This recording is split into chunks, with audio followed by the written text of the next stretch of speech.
What's up, painting friends? Welcome back to my channel. My name is Stoof. Today we're going to do a painting tutorial for the sunrise at Great Sand Dunes National Park. This was one of my own reference photos. We have the sand dunes in the middle ground. In the background we have the Sangre de Cristo Mountains.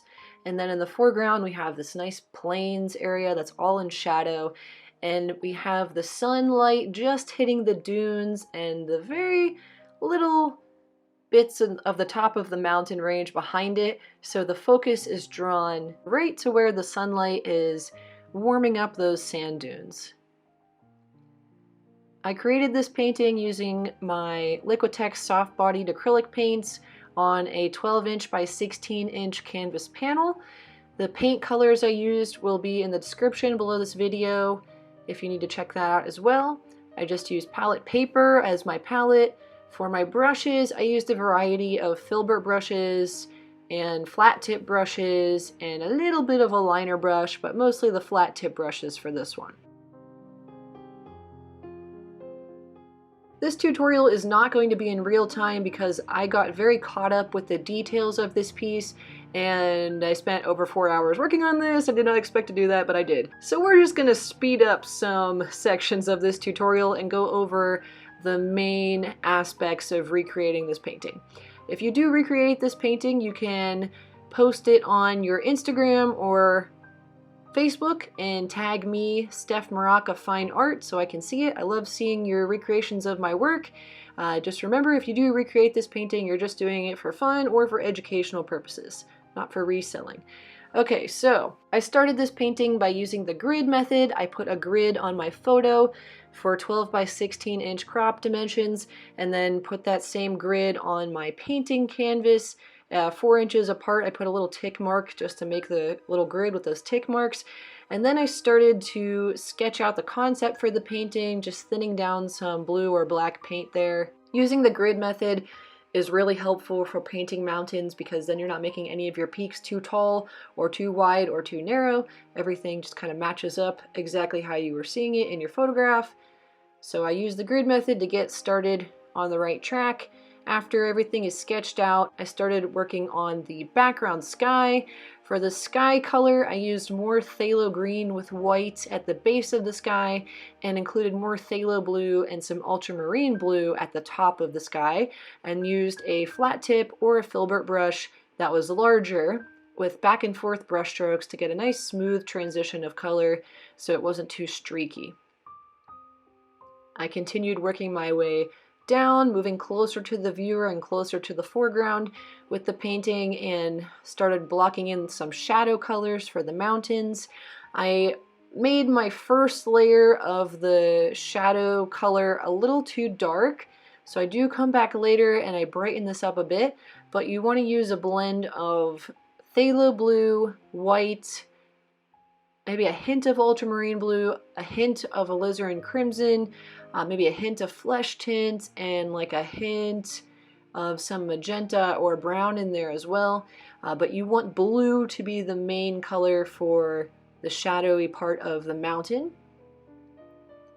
For the highlight part of the mountain, where there's some rock exposed that's being illuminated by sunlight, I used a blend of ochre, ultramarine blue, some white, flesh tint, alizarin crimson, maybe like a hint of my phthalo green or sap green as well, and lighten that up. I didn't want my colors to be too vivid or saturated. I wanted to kind of mute the colors down because this stuff is so far in the distance. And I also was trying to keep in mind not to have too much contrast between light and shadow in the background as well. For the snowy shadow sections of the mountain, so wherever there is some snow on the mountain but it's in shadow, you're using phthalo blue, a little bit of ultramarine blue, a little bit of magenta, and white. It's basically like a lighter, more purpley version of the shadow color for the actual rock. After blocking in the shadows for the mountain, I wanted to just quickly put some of that foreground color in. So I mixed some of my browns, my yellow ochre, a little bit of ultramarine blue and some black, and just quickly brushed all of those colors back and forth over the foreground, adding some deeper shadows with a little more blue and black, and some warmer sections with a little bit more brown in there, and a couple little highlights that are still cool. So I wanted to use ultramarine blue, maybe a little sap green, black, and white for those like cooler highlighted sections of the foreground planes. And next I moved back into the middle ground. I was avoiding the dunes because the dunes are the most detailed part of this painting, and I was a little intimidated. So now we're working our way back to the dunes, starting to add some of the highlights using the warmer colors. We have our ochre, our flesh tint, yellow azo, white, maybe a hint of magenta, a hint of Indian yellow for those highlighted colors on the dunes.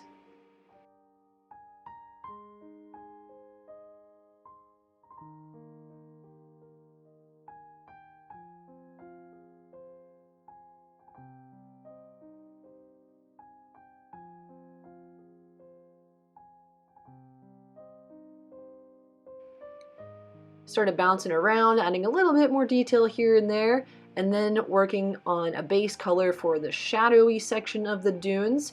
So you want to compare the dunes shadow color to the mountain behind it. The shadowy part of the dunes is lighter and more ultramarine blue slash magenta-y colored compared to the background. So the mountains in the background have more of that phthalo blue, and the shadows on the dunes have more of the purpley tones, and they're lighter in value. You do have some shadows that get close in value to that background color, but in general everything is a little bit lighter here than the mountains behind it. I started to mix a little bit more ultramarine blue in there to get some deeper shadows for the dunes. This is definitely the most complicated part of this painting.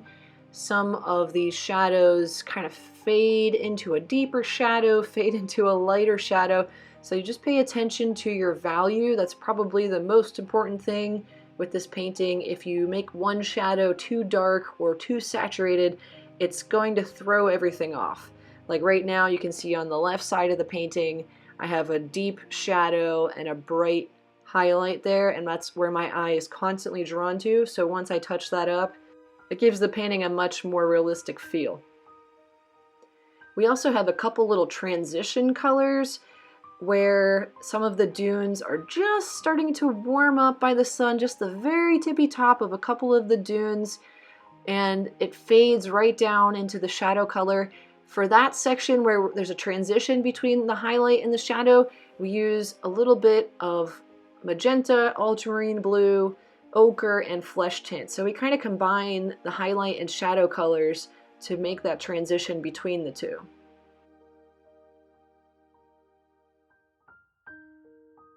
Next, I moved back to the foreground after blocking in most of the base color for the dunes and started to add a little bit of detail.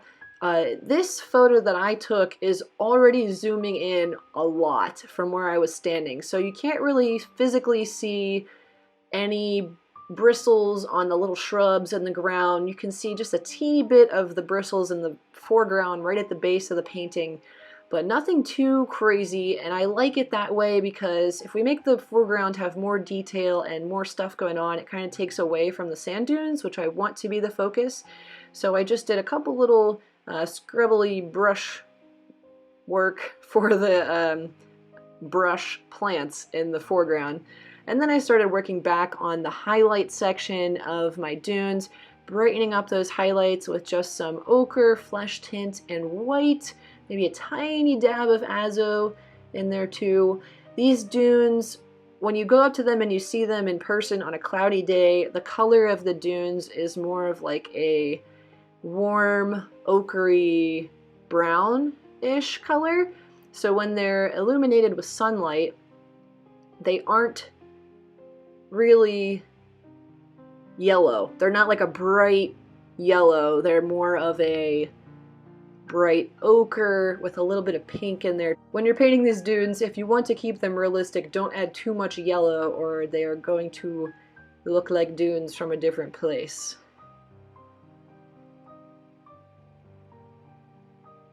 I took a break from the dunes again and went back up to the mountains here, adding my final layer of detail. This is the point where I brightened up everything in the background with the mountains by taking a larger flat tip brush, a little bit of white with phthalo blue, dipping it in the water, and then adding that as like a little wash over the other colors that were already down. And it just helped brighten everything up and make it look like we have a ray of light shining through down over the mountains and onto the dunes. And that ray of light is probably just some dust up in the atmosphere. This area gets a lot of wind, so that's probably what that is, just some like little particles of dust picking up some color in the sky there in front of the mountain. Here I just continued reworking the highlights for the snow on the mountain, adjusting my colors for the highlights, making sure things read accurately, and I wasn't going too crazy with the contrast, softening up some features in the mountains too to help push them farther into the distance, and then began to work on the dunes once again.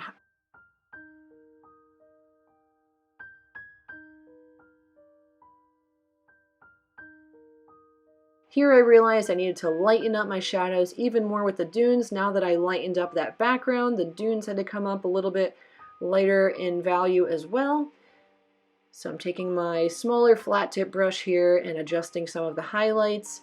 Once I got those highlights adjusted, I went back and muted the shadows a little more, made them a little less contrasty, and helped them to have like a softer transition up into the highlights in some areas. Worked on a couple like minor shadows for the sections of the dunes that are still illuminated by sun. They have a little bit more purple and pink and burnt sienna in them in that area. They're not like fully in a deep shadow. For the dunes that are in the sun, the shadows are on the left side because the sun's rising on the right side, and then the dunes all the way on the right are hiding behind the mountains to the right of this scene, so you can't quite see the sunlight on the dunes on the right side yet.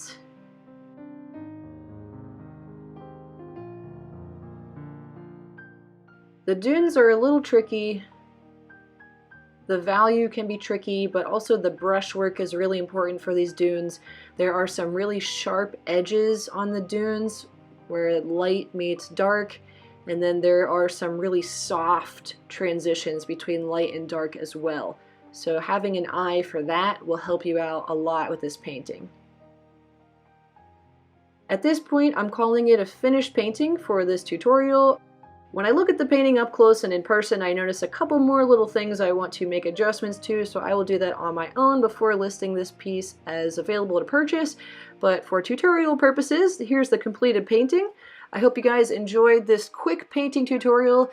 I know some of you guys don't like the quick tutorials I do like this, but some of you guys really do enjoy these quick tutorials because I can give you more information in less time and you don't have to sit here watching a 2-hour-long painting video. So this tutorial is going to be a little more enjoyable for you guys that appreciate the shorter videos. I hope you enjoyed watching this one, and have a great day, and happy painting! Bye-bye!